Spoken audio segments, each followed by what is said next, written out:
According to the Quran, a man has the right to beat his wife. In fact, it instructs men to beat their wives if they fear disobedience or arrogance. What is radical Islam, and how is it different from Islam?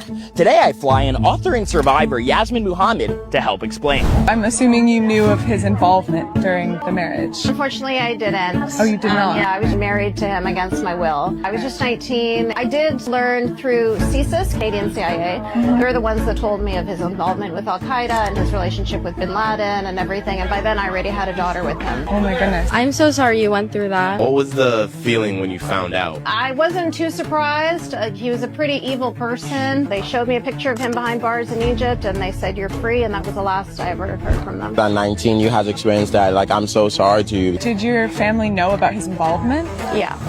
They chose him specifically because of his involvement. The way my mom put it, she needed to find a man that was strong enough to control me. Wow. Oh my gosh. So that's why they forced me into a marriage with a terrorist when I was And this was in 19. Canada, by the way. Oh wow, your Yeah. mom. That's crazy. While y'all were together, were there like clear signs that he was an evil man? He was so quintessentially abusive in every possible way. Were you or your husband, I guess, like enforcing Sharia law even within Canada? Sharia means Islamic law. You can have it within your home, within your community, and also within the country. Okay. So yeah, my home was a Sharia bubble, but I'm in Canada. Your husband would beat you, justifying it under Sharia law, right? Yeah. I read that in your book. Yeah. That's correct, because according to the Quran, chapter 4, verse 34, a man has the right to beat his wife. In fact, it instructs men to beat their wives if they fear disobedience or arrogance.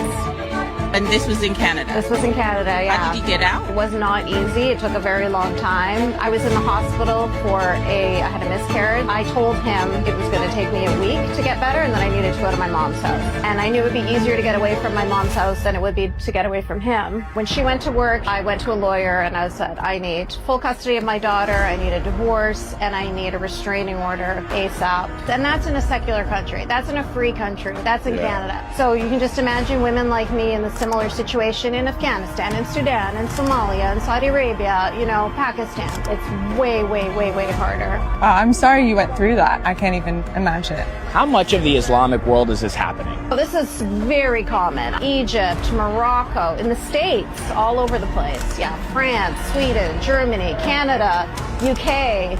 Yeah, it's a very common tactic. Why are there so many radical Islamists in the Middle East? They're fleeing what's happening because of radical Islam, and then they come to the West to spread it. Like, what is that about? Well, first of all, they're not fleeing radical Islam. That's the Right. first thing. Okay, right. They want better housing. They want better education, better social services. They want the perks of democracy, but they also want to see its downfall. You're 100% correct. That's exactly what I grew up in. They believe that the whole planet should be Muslim. And is that praying in to the Allah. Quran? Yeah. Okay, No, right. that's a mainstream belief. Would you say Hamas and Al-Qaeda are one of the same? Yes, absolutely. Right. Yeah. Why do you think no one's talking about trying to give a better life to the Palestinians without Hamas as their government? Those kids that are becoming Hamas supporters or Yeah. Hamas terrorists are celebrated east and west. Whether it's on TikTok or whether it's Right. in their mosques, people Right. are like, good for you, kill the Jews. We're acting like Hamas is a resistance group and not Al-Qaeda. How do Yeah. you think we got here? I think that 9/11 was a long time ago and a lot of people Yeah. are not paying attention. We said never forget, but I do think people are We forgetting. get comfortable. Yeah.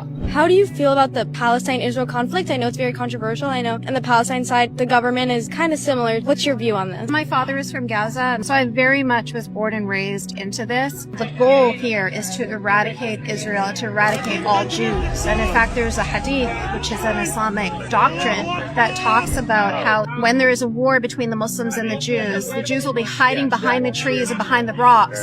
And the trees and the rocks will speak and they'll say, "Oh, Muslim, there is a Jew hiding behind me. Come kill him." Oh my gosh. So it's an ideology that very much is interested in the genocide of Jewish people. It's not interested in progressing Palestinian people. We can see that by the billions of dollars of funding that have gone to them. They didn't use it to further their own people and to uplift their own people. They used it to build tunnels Yes. to continue their terrorism. It's just so interesting to me. Seeing from your side is insane to me. Are you in college? I am in college. Where'd you go, NYU?